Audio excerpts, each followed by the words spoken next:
Something that failed to get mentioned earlier with the earlier introduction of Mr. Wiltse here was he is the 2025 Leopold Award winner for the state of Kansas. So, like I said, he's been in demand this year. And if you haven't got a chance to go see his place, I highly encourage you to go check the place out if you're going through. It's more than gracious enough to get a hold of him. He'll show you what he's up to. So yeah, I've known about Kevin more than I've really known him. I've known him for quite a few years. Just kind of got to know him here more over the last couple of years. But yeah, really good guy. As Scott said, he's the superstar. But he'll deny that the whole time. So I'll let Kevin take it away. Thanks, Tyrell, and thanks to people like Lucinda through the years that have taught me a lot too. So, Leopold Award means so much to me just for, on behalf of all of you folks that I've learned from too. So it's very humbling, and I do not like the spotlight, like Scott. I do not like public speaking either. So, there's my family. So we're a good 2 hours southwest of here, straight west of Great Bend, about 20 miles, and straight north of Lauren, about 20 miles. Some of you I recognize were on the No Toll Plains bus tour a few weeks ago. It was all there. So there's a few of us in here, so thank you for coming. That was quite an honor too. There's a good crowd. So yeah, that's what we do, 22 to 24 inch annual rainfall zone. Scott's in a different world than you guys. This is a different world than I'm in, but we all have the same problems, and we're all trying to kind of do the same thing in different environments. So a good friend of mine, Mark Lordy, he told me that I'd like to start with, I'm big on quotes and wisdom. So I always remember, I can't remember, that's my life, I don't remember anything, but I remember stupid quotes all the time. But I called Mark last summer, and I had a couple dead calves one day, and then we had another one the next day, and we're getting worried and haven't posted and figure out what's going on. And I was talking to Mark about this, and he goes, I learn something new every day. Sometimes I get tired of learning. And so I remember that. So, and then here's another good one. Like, we're bombarded with all these products. Everybody's selling something, and so I don't know, 20-some years ago, there was a product that came out that you're supposed to put on urea so it wouldn't volatilize. And there was conflicting data out on that. There was only one research that I ever found that showed that it worked. The rest of them didn't. And I asked Ray Ward one day, he's a good friend of mine. I said, Ray, does this product do anything? He says, yes, it'll make your pockets lighter. So before I buy anything, this Ray Ward always comes up in my mind. And then Bert Diker, he's kind of a ranch managing guru, if you've ever heard of him. He said on the Working Cows podcast, you got to become open-minded, but you got to figure out how to do it without being gullible. So you hear a lot of things that I'm doing or Scott's doing, and basically what he's saying is you need to be willing to change, but you can't go broke doing it. Okay? It's very important. So I always like to start with this book called The Reed Warbler. If you haven't read it, it's a good book. But basically, my focal point here is these, he calls them 5, but 4 ecosystem functions that understanding ag, there's a lot of things out there that promote this stuff. But the solar energy cycle, water cycle, soil mineral cycle, and just biodiversity. And I graduated from K-State agronomy in '95, and I never heard a word about this. So when I started farming, that wasn't even on my radar, okay? But regenerative ag today, or soil health today, is basically, all we're trying to do is restore these ecosystem functions. And how you do it is up to you. So, solar energy cycle, how do we fix that? It's like growing plants is the only way we can fix it. Exuding carbon, the energy from the sun into the soil. Water cycle, how do we fix that? Soil cover, green, diverse growing plants, exuding carbon into the soil, building aggregates, pore space, more water infiltration, more water storage. Soil mineral cycle, how do we fix that? green and growing plants, exuding carbon into the soil, feeding the biology. That's how nature did it. And then the biology, through various processes, supply these nutrients to the plant, diversity. So are you guys following along with what I'm telling you here? John Kemp last spring in Burlington, or winter in Burlington, said the fastest economical way to build soil biology is with diverse plant species because of all the carbon that are exuded into the soil. Okay, you can do it with manure, compost, but it's more expensive. Okay, so we said we wanted to restore these ecosystem functions. So I got this from Ranching for Profit. We will manage for what we want, not against what we don't want. So that's what we're trying to do. That's what everybody's trying to do. And here's some tools. Some of the tools, these might not be all of them, but the 6 soil health principles you guys have all heard of. So this is how we get started. And quite frankly, people, I can end right here, and that's it. Like, it is really that simple that we just have to have green growing plants, you know, is exuding carbon in the soil as much as possible, all this diversity. Okay, that's it. So how you implement that, and it's up to you on your operation. So don't do what I do. I mean, if you want to, you can, but I'm just gonna go through some of the things that we do on our operation. So I don't know when year it was, my wife and I went to Ranching for Profit. And we came back with a goal that really catapulted change in our operation. And a couple of these I just want to highlight is that we wanted a business that consisted of simple, low input enterprises, less reliant on commercial inputs, create a diverse, healthy ecosystem, one that is more resilient to drought, more resilient to market changes. So we came home with this goal and we wanted to design a business that got us there. Okay, so just a little history. Why would you ever want to build a business with that goal in mind? So we started no-tilling, and I came back, it was 1995, I graduated from agronomy. We started no-tilling in I think 97-ish, cover crops in 2008. You know, for those first 10 years, we thought no-till it kind of worked for a while, but as we mentioned today, it really wasn't getting us where we thought we needed to be. So we started implementing cover crops. And quite frankly, cover crops, when we started, this was getting into like 08, and then 10, 11, 12, if you remember those years, very dry. And then those cover crops were really killing our cash crops because we were taking too much water out. Like Scott mentioned, those years, what happened? All the inputs went through the roof. Financially, we were not paying off our operating notes, rolling them over. And that's when I just said, you know what, I'm done with this. We're going to make some changes to our operation. 2013, we started seeing some crop land back in perennials. We'll talk about that too. So we farmed and ran to a lot of ground that's outside of this, but this is kind of where we started our focus on. Mostly because either my wife and I own it, or it's land we cash rent from my parents. And it's all contiguous and close to the farm. So this land base, we basically have 20% of the acres as native. The rest was cropland. So today, actually it's a little more than this. I'm sure we're pointing at this 80, we just seeded back grass as well. So today, over 50% of our acres are now either in perennials or native, and the rest is cropland still. And then we also put in over 30,000 feet of water lines, or multiple water endpoints across this whole thing, so we could easily water, whether on cropland or native or these perennial systems. Those orange lines are all pollinator field borders. Serve as pollinators, but also we use them as lanes to move cattle around the landscape. We knew when we wanted to build this business that livestock were going to be a more integral part of this business, the low input type deal. Cattle have always been a part of our operation.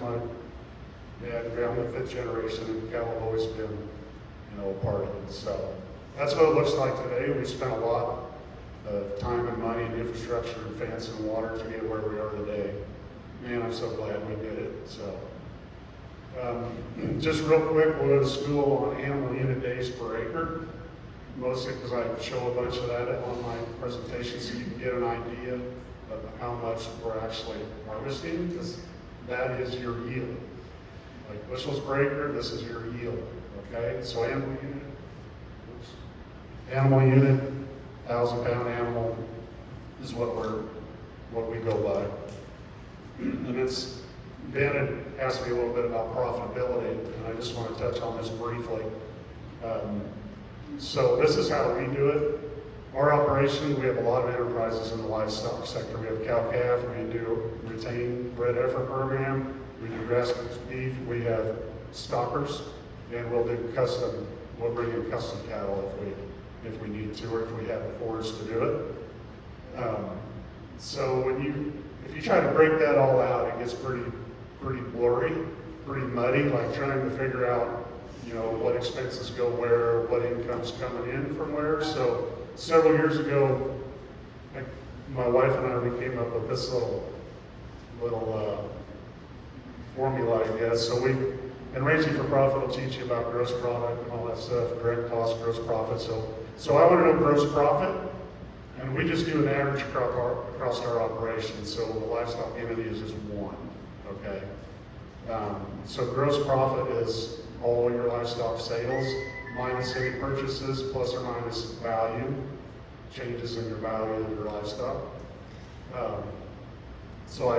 And then you take all your direct costs. This is what we do. So all your fed feed, mineral, vet, freight, all that stuff's taken out. And that gives us our gross profit for the livestock. That does not include overheads, okay? You can take your overheads out to get net profit. So I take gross profit, and then I keep track of all the animal unit days I harvest for the year. I have a spreadsheet, once a month I update it. And then if I take my gross profit divided by that, it gives me a number. And that is my profit per animal unit day, per acre that we harvest, average.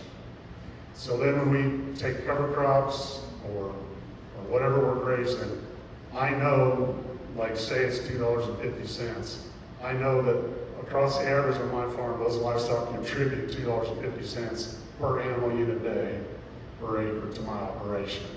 So then if for instance I get something that has 50 animal days per acre, those livestock generated $125 an acre worth of profit, gross profit. So then you can take out your overheads.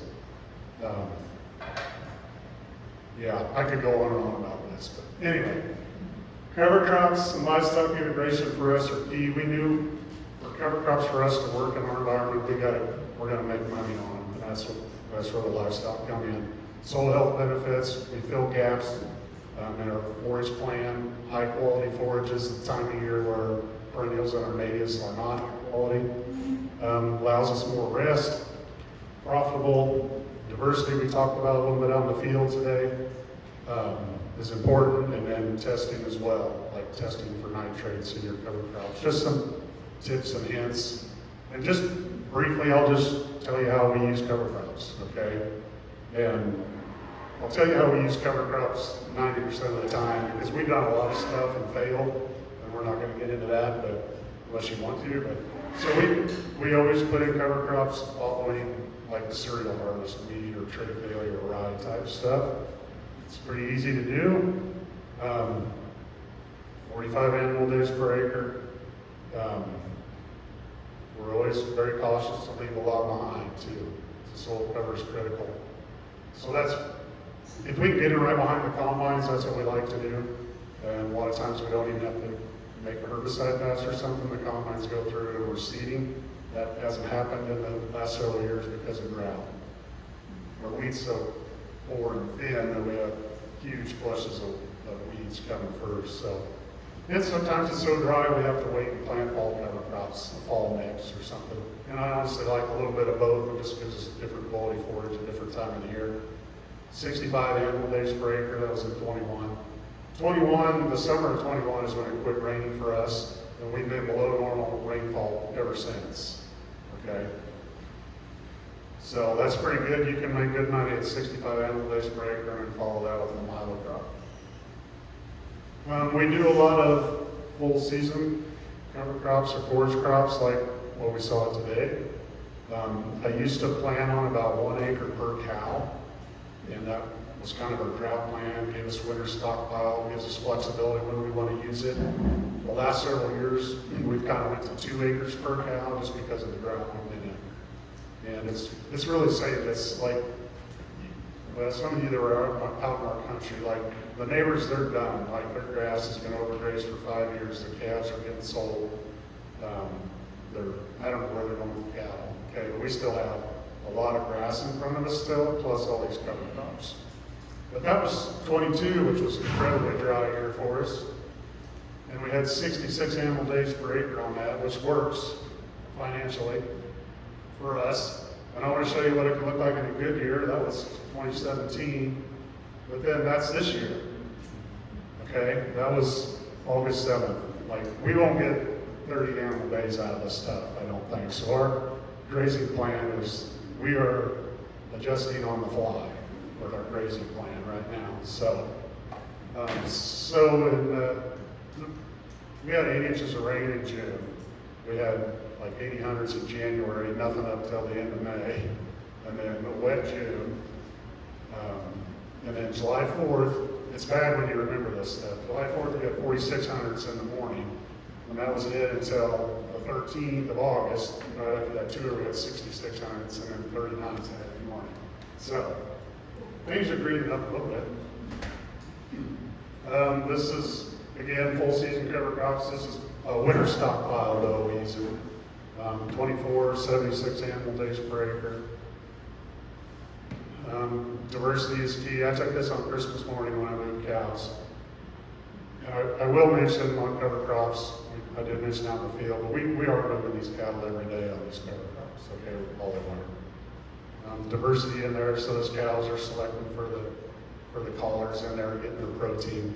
So that was pretty cool Christmas morning. That was last year, we were getting 100 animal days per acre on a stockpile full season cover crop mix, so that's about what that looks like. Again, that's way more profitable than annual cropping in our area. And a lot of people approach me and like, well, what if I don't have cattle or livestock? What about cover crops? And in our environment, like, you can get in trouble putting in cover crops and falling out the cash crop. Okay, I'm not gonna lie to you. But what we've kind of found is through seeding rates and species selection, you can design cover crops, even in our environment, that do what they need to do, and that's build a little cover, harvest a little solar energy, and still raise a pretty decent crop behind it. So this was last summer. We did 4 pounds of German millet, and we had 3 pounds of sun hemp and 2 pounds of sunflowers. That was less than $15 an acre. We seeded it in 20-inch rows because we didn't want to disturb as much wheat stubble. What's that big leaf? That big Sunflower. that is? Wow. Yeah. Those are huge. And this grew for 45 days, and that's when we sprayed it out. And our best field of motto this year, even in this drought, was right there where that cover crop was. So we can design cover crops like for guys that don't have cattle. Okay. Does it economically make sense? You know, that's another deal too to talk about. Did your weed pressure, I mean, on the 20-inch rows, you still got pretty darn good weed pressure? Yeah, we had good. There was a few big weeds in there, but it did good. I was happy. With no more than we put out there, I was tickled to death with that cover crop. So, yeah, it's cheap. So, all right, any John Wayne fans? Yes. A few? Okay. So my wife and I's date night now is we'll sit on the couch and we'll have a bourbon and we watch a John Wayne movie. That's what happens when all the kids are gone. So John Wayne, as George McClintock said, God made that country for buffalo. Serves pretty well for cattle, but it hates the plow. I don't know if you remember that in the movie, but that's when the Sooners came in, and John Wayne was like, no, you're not gonna break this land up. Okay, so this has kind of been my philosophy for quite a while now, is maybe Mother Nature, maybe God had it right, and maybe we need to do what nature did, and that's was with perennial systems. I haven't been able to do what Scott's done with his soil. Like his soil is amazing with annual crops. Like in my environment, I haven't been able to make my soil change like that, even with cover crops. So that's kind of what initially led me down this path of utilizing perennial systems. So we started messing around with this in 2013, and we've tried to establish cool season perennial pastures and also more diverse, more native type stuff. Mostly these cool season pastures, we're thinking to use them in a cropping sequence where they'd be in a perennial pasture for maybe 5 years and then go back into cropping. We've had very mixed, well, I would say poor results. In our environment, cool season grass is just like we're hot and we're dry. Okay, so, but in 2020 I established this pasture. In 21 it did all right, but we didn't have a ton of diversity in this mix. And after a few years, it just kind of, well, it quit raining. It got to where it just didn't do anything. So we took it out. We tried monoculture kernza, it's an intermediate wheatgrass, and we were doing some stuff with the Farms Project trying to interseed diversity into this with annuals, pasture cropping. That didn't work. But here's what I've learned: is nature hates monoculture annual crops, and she also hates monoculture perennial crops. Okay? If you want to talk about that later, we can. We did try another, I say cool season mix, introduced mix about a year ago now. We seeded a mix similar to what Scott had. And last fall we had good moisture from September to December. It was great moisture. So it got established. This was December 9th or 10th. Candy was out there. That's what it looked like. It was crazy. And it was warm, so Candy, we dug around and it was just ridiculously full of earthworms. It was the coolest thing. Then she did the test just like you did today, comparing it to a conventional field, I believe. So kind of cool stuff. And then it quit raining, and it was hot in March, and April, and May. And this is what it looked like. Like it went from that lush green pasture to this. And we went ahead and ran across it with pears we were still calving. And then we were unrolling feed out there too. We moved them every day and would unroll feed on it. So we'll see what happens in this drought. We got some rain in June. This is what it turned into. That's a lot of chicory.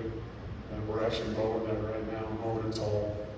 And what you dig down in there was still some green down in the bottom. So keeping that soil cool, keeping the crowns cool. So my thought was with the diversity, would this help buffer us from drought? And this year will certainly be a test, so we'll see what happens with this pasture. If it doesn't work, this might be my last attempt at cool season perennial introduced pastures. So this is the absolute favorite thing that we've done on our place in the last 15 years or whatever. So, and this mix, you don't have to follow this mix, but I just wanted to show you what it is for the diversity. Mostly native species. There are some introduced in there. We've tweaked this mix through the years. This is what it is now. This is what we seeded this spring on another 80. And this is going to be different, for all of you, but I just wanted to show you the diversity that we're shooting for. So we seeded another 80 this spring, actually March 6th to this, and we got a tremendous stand. I was really nervous this year, but with no rain in the spring, and we got the rain in June, and it's maybe hard to tell from there, but we got a tremendous stand of perennials in there, so I'm excited about that. So we'll graze this in year one. You can't really see in the picture, but there's a lot of volunteer cover crops from years past out there. So we'll go in and we'll quickly take the tops off of this and graze this yet this year. Year two, typically we don't get very little, if any, grazing out of it, but then year three, things start to take off. So, some differences. Those introduced pasture mix that I just showed you, that was $60 an acre seed cost. This is $180 an acre seed cost. Introduced pasture, you can get established in year one. These take some time. Okay?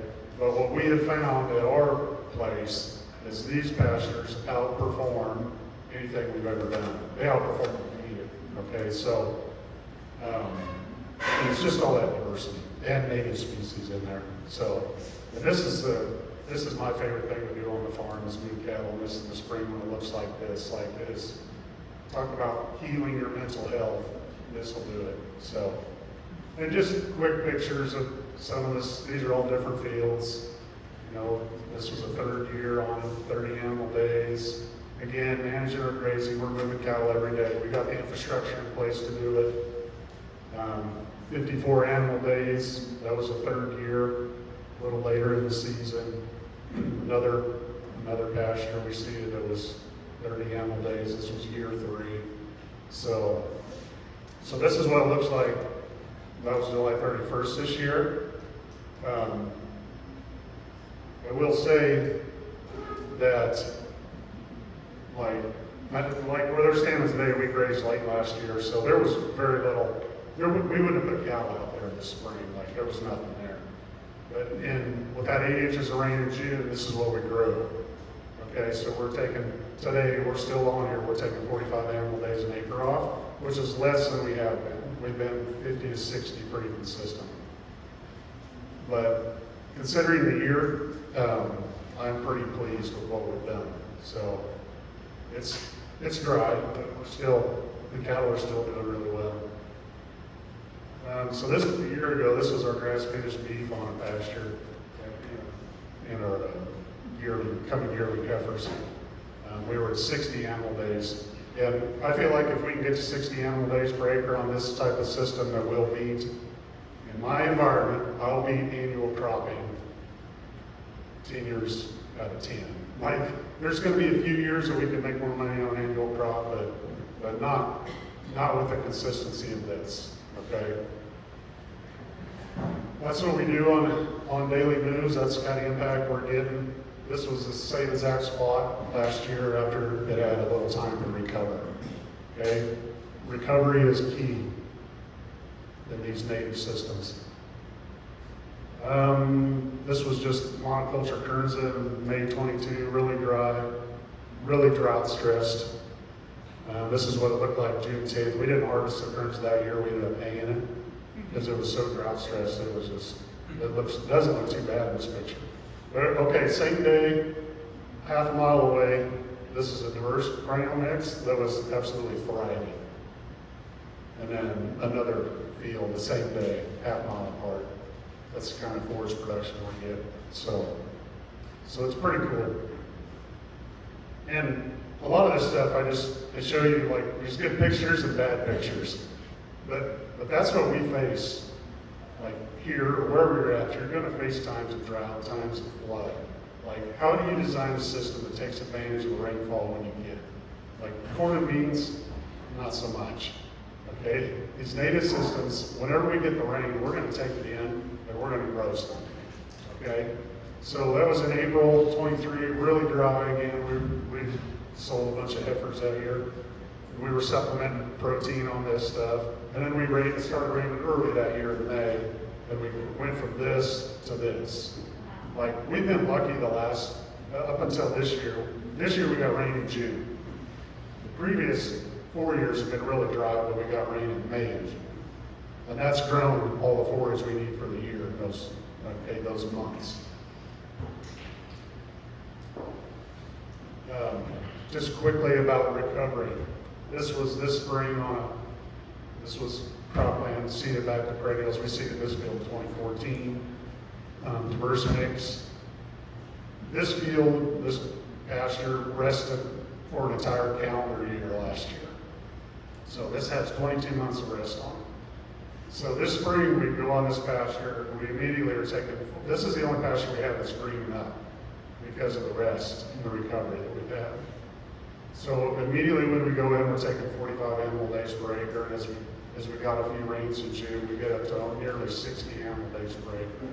So the fields that we grazed last year were maybe starting at maybe 20 to 30 animal days, and we're up to like 45. So that full season of rest and recovery allowed us to do this. What do we see? We see life coming back. We see these are the Aphodius dung beetles, the little black ones. And we got, my nephew came out a few weeks ago, he's an entomologist, and he found 4 different species of the rollers, which is pretty cool. We haven't used any boron wormers for years. This is what, like the Scott's picture, really impresses me, but like cropping system, like what we see out there today, these platiness and layers, in an annual crop system, and then perennials. This was I think this was the cool season mix, like having 3 years, and then this more native mix here. This was, these 3 slices were literally in the same section just across the fences, 3 different management zones. This one was just starting cover crops. You know, we've been no-till a long time, but just starting cover crops and grazing. This one we've been doing intensive cover crops and grazing for probably 15-ish years or so. You can see a difference. And then this is the perennial mix right across the fence that was maybe 4 or 5 years. So, how does that work? These perennial root systems are incredible, especially the native ones.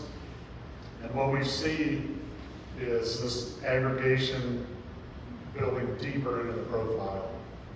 More pore space, better water infiltration, we're growing more grass. And it's nothing I'm doing, well, it's management, you know, just managing your grazing. It's not magic, okay? Anybody can do this. But we get rid of that platiness in the soil. It goes away fast.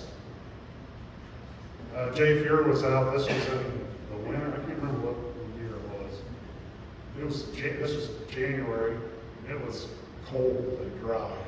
And he did water aggregate stability on, this field was that intensively cover crop grazed field for several years. This field was the Kernza field, and this field was a diverse perennial mix. This is dead of winter, dry, soils aren't functioning at all, but you still saw that difference. So that was pretty cool. What else do we see? We're capturing way more of our water and we're growing way more grass. In our environment, like here, I'm sure with these clay soils, you guys probably run a lot of water off, would be my guess. I'm not saying we don't lose any water because we still have some runoff out of these fields, but we're catching way more water than what we were before. And it shows, like our system, we wanted to build a resilient system, and I'm telling you, it's happening. Like it's really, I'm really pleased with what we've done. So quickly, this was in 2012, my daughter did this. I was explaining to her that you guys, the soil conservation district, you guys do the poster contest? Yeah, okay. So I was explaining to her that like what we eat is actually in the soil, like, and that gets transferred to the plant, you know, the animals, and it's in your body. So this was what she came up with. Nice. So I'm kind of proud of that. And so then there's a lot of information coming out. What's your food aid? David Montgomery's book's a good book. Human health, we know there's a lot of problems in the world. So you hear a lot about this today. Doesn't matter how we grow our food. Doesn't matter what your food ate. This was about Nutrient Food Association beef study we took part in like 4 years ago. Dr. Stefan Van Vliet, nutrient density testing on the beef. This is just a part of it. We make a 6-to-3 ratio between grass-fed and finished versus grain-fed. Something that was kind of cool. I'll go back. Lucinda, what was yours? What's yours? Omega-6 to omega-3 ratio. On your beef, have you tested it? Yeah, it's been on. Yeah. So ours was 1.4 to 1 in this test, and we've sent some off since then, so pretty good. But what they found that I thought was really cool is as diversity increases, that omega-6 to omega-3 ratio gets better. So when you hear people talk about diversity is good for the soil, well, and it's also good for the animals that are eating the plants that are growing in the soil. And now they're finding this link. So does it matter what your food ate? I think it does, and I think it matters what you eat as well. So. And also that the more that you rotation graze, the more that they eat the weeds. And the weeds actually have higher nutrition than the plants that we purposely put there. Yeah, so, and that's all shows up in the nutrient density part of it. The omega ratio fatty acid is just one part of it, but they'll give you I mean, we got all the phytonutrient, all this stuff, but I have no idea what it is. Like, but anyway, it's kind of cool. So, I get this from Ranching for Profit too. You have the perfect system in place to get the same results you're currently getting. I'll just leave it at that. So there's my cell phone number and my email. You can't follow me on social media because I'm not on it. Okay? That's just the way I am. So call me, leave a message. I will get back with you or email me. I'm here to help you. So I've made a lot of mistakes, and I figure if I can help one person, that makes a difference in their life. That's important to me. So if you have questions, feel free to ask. Yes. Do you think without the droughts, you would have still kept your cool season pastures? Did you like the animal performance off those cool season pastures? If we could consistently grow them, I think that I would probably have some, like maybe I don't know what percent it would be of a cool season mix, because I like the idea of around the farm they're kind of rotating, like cropping and perennial systems, kind of like what they do for the milking farm. So yeah, I mean, I think if we could get this to work, we'll probably keep doing it, just on limited acres. I wouldn't want to do it widespread in our environment. And quite frankly, if you guys are going to be able to grow those better than we are up here. And quite frankly, if you guys can raise better crops than we can, maybe you don't want to turn back to one of those warm season diverse things. You know, it's you got to do the numbers and think through it. You know, people have really reached out the last few years, but it looks really good what we've done because cattle prices were really high and grains were really low. We have a system all in place, and it's been a blessing to us. Like that's what we set out to do, and that's what we achieved. But you have to figure out, you know, what works for you guys. Figure out your numbers. I was just tired of high-priced fertilizer, chemical, and equipment and costs. And like, I wanted to build a system where we could get away from that, and we have to an extent. Now we don't do this across our whole farm either. Okay, we still rent land that's 20 miles away. Well, not much of that anymore. Then we'll conventionally no-till with some cover crops. But as far as the livestock integration, it just economically, it just doesn't make sense. So it has to fit for you. So. Yeah, are you grazing? I assume you probably are some native pastures still that never been touched. Yeah, so we graze those natives. Yeah. How's the animal unit days comparing on those? We take more. So the question was animal unit days. What are we harvesting off of, like these perennials maybe, or annuals versus our native? And we can take more off of that warm season kind of perennial mix. We're actually harvesting more animal days off that than our native at this point. assume your area is very similar to mine, that most of the more productive soils get broke out. Yeah, all the thing that was left was what couldn't be farmed. You know, it was little draws and the rocky hills, you know, and stuff, so, Or are we missing the boat? We should be revamping those systems too. you know, so.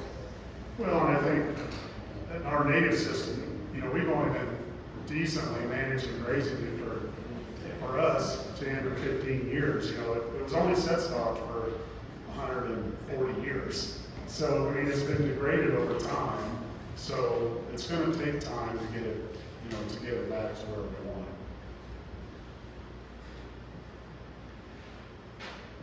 it. Yep.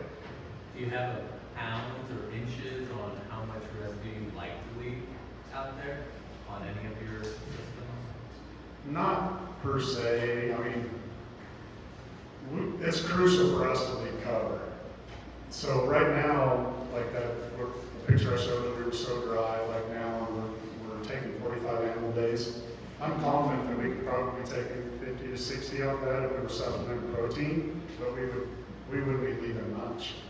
So we're leaving, I'm sure we're leaving way over half, taking that right now. But Mike, I'm always thinking ahead for next year's, like, we gotta leave the soil cover to capture when the rains do come, we gotta get that to go on the ground. That's, because we're in a drought, so it's critical, like, we're planning ahead for next year. So I want a lot of cover to capture all the rain we can get to grow forage for next year. So we're very cautious to leave a lot. So, see, Leave the leaves. It takes leaves to make leaves. yeah. Because it Oh, grows from the sheep and not from the real Yeah. native. It's completely different. So. Yep. You have a dollar value for the animal unit does. Yeah, so that formula that I showed you up there, so that number was like $2.50. So that's kind of roughly been an average for us over the last several years. And that's across all of our classes. Okay, so some years our stockers might be $4, you know, but some years, like this year, cow calf looks pretty good, or has looked pretty good. Quite honestly, grass finished beef now looks horrible, because we could sell bred animals higher than we could, you know, sell that. So that kind of ebbs and flows, but we look at it as an average because that's kind of our system. And that's an important number too, because say it's $2.50 for us, and like Scott just said that he's getting 2 or 2 1/4 for custom grazing. If you can get more doing that than what you can come up with that number, then you need to sell your cows in custom graze. See what I'm saying? So it's important that you find that number, and it's difficult, for us it was difficult to do, it took us a lot of years, because we had a spreadsheet like trying to break down cow calf, and the grass finished beef, and the red heifers, and the stockers, and all the fields, and the inputs, and the mineral, and the feed, and I was like, no, we're done with that. So that's why we just look at an average now, so across our livestock enterprise. And some of those costs, like the overheads, so we've gone to taking cover crops. So the question is, okay, you grew this cover crop after we harvest, say, and you harvested it with the cattle. So where do you expense that cover crop, to the cattle or to the crops? That kind of benefited both. So now all of our cover crop expense, we put straight into land costs. For me, it's an overhead. So it gets spread out among everything. So that's why when we find that number, say it's $2.50, and then say you make 50 animal days, so that's $125 worth of income from the grazing, and then you follow that with a corn crop or milo crop. You know, you're doing the same thing. You're taking your gross profit minus all your direct costs from your corn crop. You're getting your profit per acre. Then you take out your overheads, and the land cost, the cover crop cost is shared among that system, okay, those 2 years, the cattle and the crops. So that's how we've started looking at it. So all of our cover crop gets expensed as an overhead and land cost. So, and I'm not really pretty smart, that kind of stuff. My wife works for a ranch, right? And she's pretty smart, so.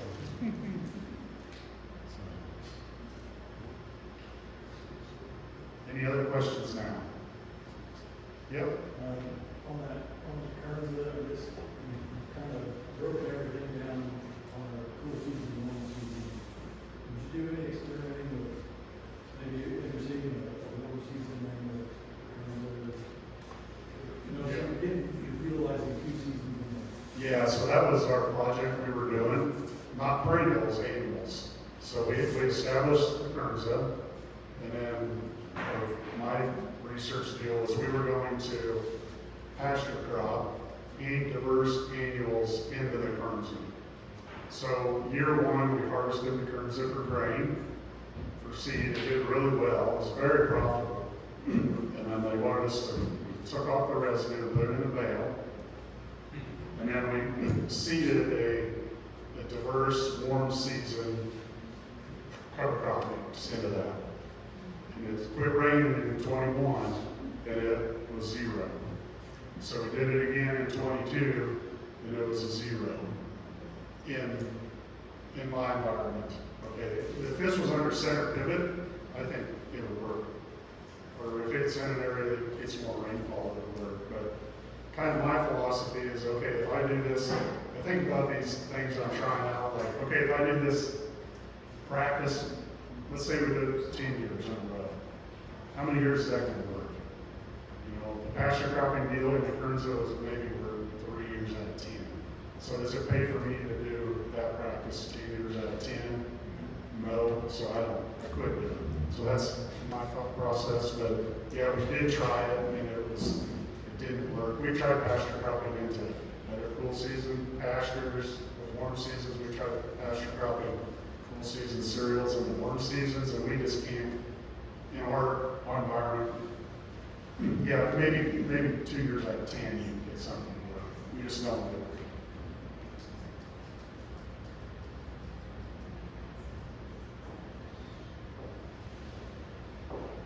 That's it for now. Everybody's ready for the beer. Yeah, that's right. Thank you.